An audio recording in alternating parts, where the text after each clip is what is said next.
But there's more.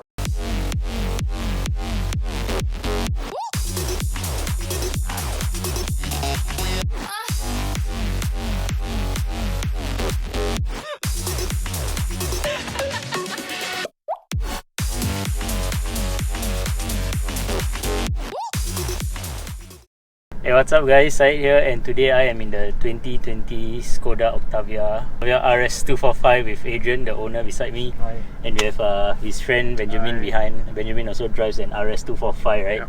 So in Singapore you can get the Octavia in 3 different variants, the Ambition, Ambition Plus, and this is the highest end variant, which is the RS245. Okay, so the Ambition and Ambition Plus comes with a regular 1.4 litre turbo engine, about 150 horsepower. Whereas this RS245 comes with a 2 litre, 245 horsepower, 370 Newton meters of torque. It does 0 to 100 in 6.6 seconds, front wheel drive, and has the 7-speed DSG transmission. So mechanically this car is pretty similar to the Volkswagen GTI, right? Correct. Yeah, but it's quite I think about 40k cheaper than the GTI. Speaking of cost, the regular Octavia costs about 103k, whereas this RS245 starts at about 140k. So it's a $37,000 premium for this highest end RS245 over the regular Octavia. Okay, but the good thing is that in this RS245 you get all the options you get in the Ambition and the Ambition Plus, but you get some extras as well. So some of the more notable ones are the sport suspension, black design package, RS upholstery of course, because this is an RS245, power front seats, memory seats, and ambient lighting. Alright, so let's get on straight to the review. That's your exhaust. That's my exhaust, yeah. That one has the like Valvetronic, is it? The surprise will come later. Okay. Alright, so Adrian, tell us like why did you buy this car and why Skoda specifically? Okay, well, my first car was actually the Volkswagen Jetta. Okay. So coming from the Volkswagen background, yeah, the 1.4 Jetta. It was a single charge, but I was pretty familiar with how Volkswagen styles their vehicles and such. Okay. And Skoda being under the Volkswagen group, I'm pretty familiar with how the car works and stuff. The good points, the bad points, the engine, where to get my car service if I really need to. The familiarity with Volkswagen, which is why I chose the Skoda. Okay. Plus the fact that they were under SCS now, which is Volkswagen Singapore as well. Understood. So, if you don't mind sharing, how much did you pay for this car? Okay. And when you bought it? I paid 127k. Okay. That was after all the discounts in. I traded in my old Jetta as well. Okay. So this was how long ago? This was about 1 year, 8 months ago. 1 year, 8 months ago. Yeah. Okay. So how has your ownership experience been for 1 year, 8 months? So far, pretty good. Lives up to your expectations? It lives up to my expectations, because owning a Volkswagen, you shouldn't have any. And your mods list is actually quite long. Maybe you want to share with us like what mods you've done to Okay, this car. I'll keep it simple, and the main mods I did were primarily for engine reliability. Mainly the cooling mods. Intercooler, oil cooler, a bigger radiator. Okay. Yeah. So these were my main mod consideration. Basically what I wanted was a daily driver I could with minimal downtime and some fun in the drive. Oh, I almost ran over a squirrel. Oh, seriously? Yeah. Okay, sorry, you were saying? Yes. So basically my mods were focused on cooling.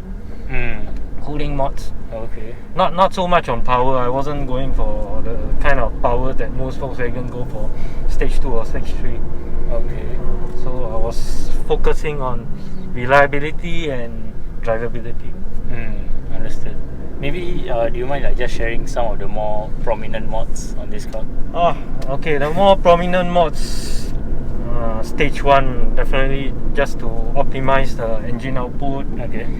Okay, intercooler. So right now this car is pushing out what, 300? I would give it modest 280 horsepower, 280, but I think it should be a little more. Okay.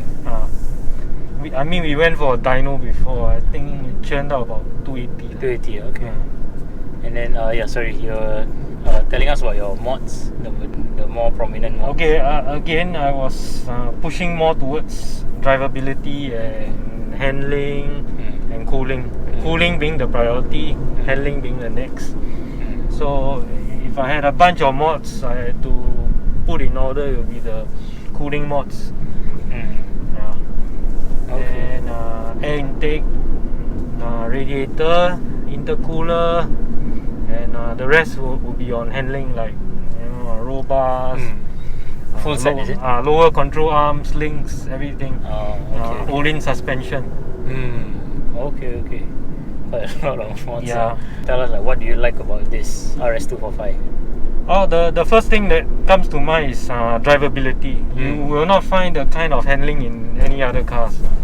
Even in stock form, the handling of a Volkswagen-based vehicle is a lot pronounced, sweeter, and more fun compared to your regular Toyota, Hyundai. Yeah, actually, Yep.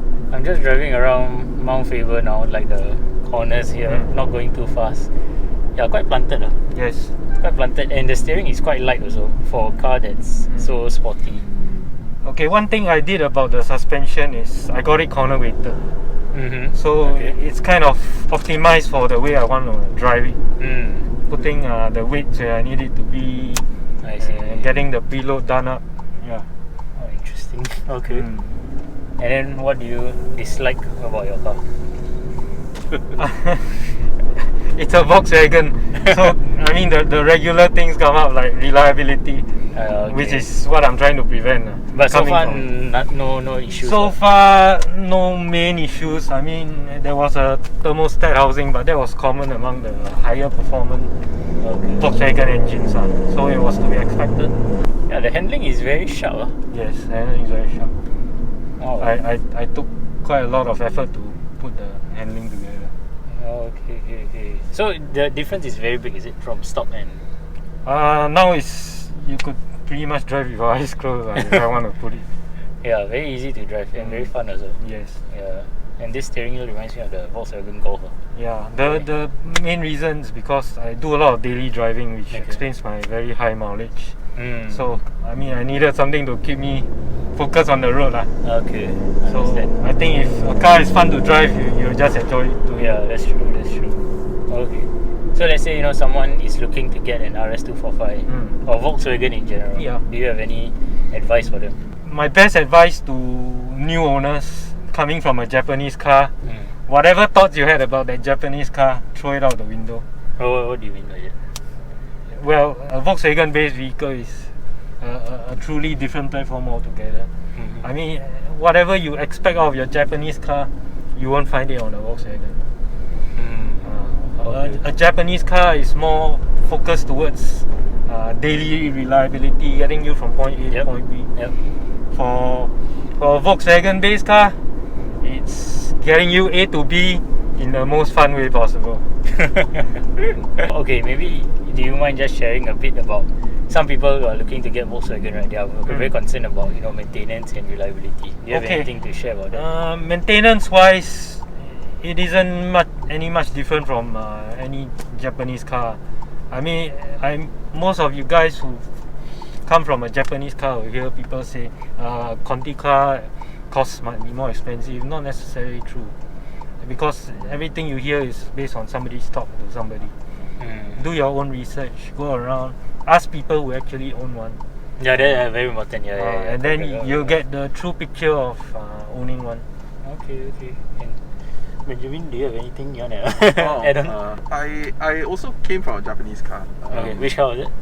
Actually, my car is quite rare. The Mazda CX-7. It's the 2.3 turbo. Oh. So yeah, I think you literally don't see it on the road. Yeah. The one is a SUV. Okay. With about stock 230 over horsepower. Oh, so it's like the Forester of the Mazda. Yeah, that one I tuned it up to 290. Oh, so okay. yeah, but reliability really had a lot of issues, so I changed to this actually. Oh. And so far, no complaints. Really, no complaints. How long have you enjoyed the car very much? Okay, your RS245 you've been owning it. You've owned it for quite a while. So about a year lah. Oh, 1 year. Yeah, okay, about a year. I think Adrian's one is a bit.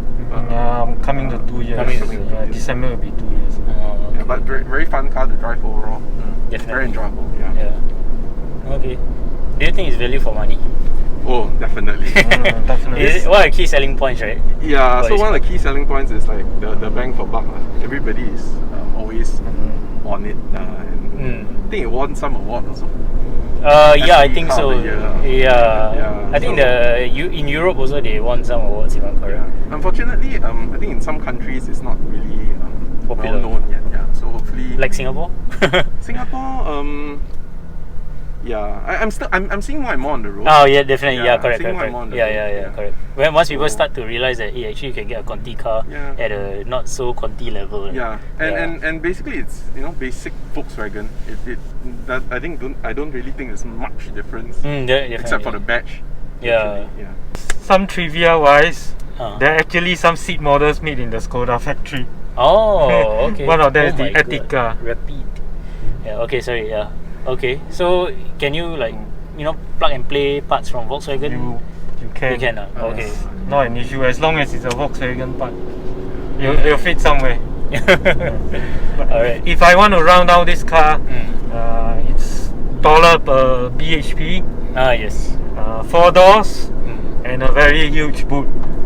Practicality and power. So this is like the sort of the M3 of Skoda, something like that. This is like the grown-up Grown up. family man's car. Sports sedan lah. Yeah. Okay. Do you guys have anything else you want to share regarding your car? Or anything about Skoda or Volkswagen? Not really.